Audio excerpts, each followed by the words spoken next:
अब मैं तुमसे एक बहुत ही डीप फिलोसॉफिकल सीरियस सवाल पूछता हूँ। तुम्हारे पहले टक्कर इंटरव्यू में पीछे जो 2 इंटरेस्टिंग कुर्सियाँ थीं वो कहाँ से आई थीं? मुझे लगता है कि वो अब एक लीजेंडरी मीम का रेफरेंस दे रहे हैं। ये चॉइस है स्पीकिताचोने ili हुईद्राचोने। इन 2 कुर्सियों से जो दार्शनिक ज्ञान मिलता है वो क्या है? क्या कभी तुमने खुद इस दुविधा का सामना किया है? ऐसी एग्जैक्ट दुविधा नहीं। मुझे लगता है कि ये एक तरह की पहेली है जो लोगों को रूस की जेलों में फेस करनी पड़ती है।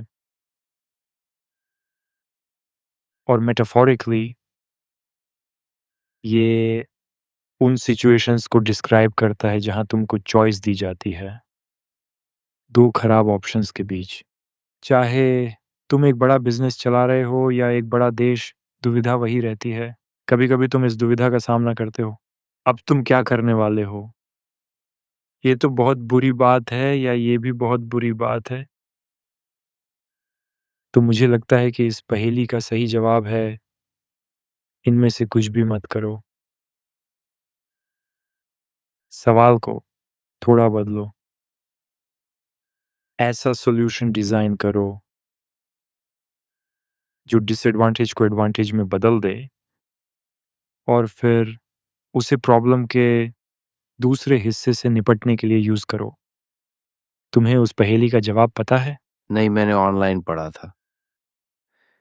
Не ходи туда, где задают такие вопросы, जिसका मतलब है कि ऐसी सिचुएशन से बचने की कोशिश करो जहाँ ऐसी दुविधा सामने आती है, जहाँ कोई सही आंसर नहीं होता। ये भी एक तरीका है इस सवाल का जवाब देने का। अगर तुम ऐसी मुश्किल सिचुएशन में हो, शायद पहले तुमसे कोई गलती हो गई होगी, तुम पहले ही गड़बड़ कर चुके हो। जिसको अवॉइड करना चाहिए था। लेकिन इस सवाल का एक और काफ़ी क्रिएटिव जवाब ये है कि तुम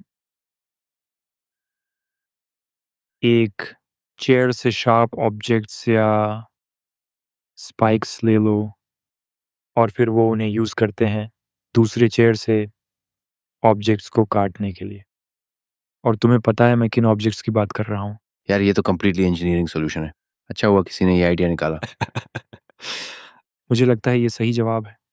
हम कई बार पॉलिटिशियंस और कॉर्पोरेट लीडर्स से मैनिपुलेट होते हैं। जब 2 अच्छे ऑप्शंस नहीं होते तब एक चुनना पड़ता है और फिर जब हमें ये चॉइस करनी पड़ती है और जब हम ये चॉइस करते हैं, तो ऐसा लगता है जैसे हमें इसकी ज़िम्मेदारी लेनी होगी। मुझे नहीं लगता कि हमें उसमें इन्वेस्ट करना चाहिए।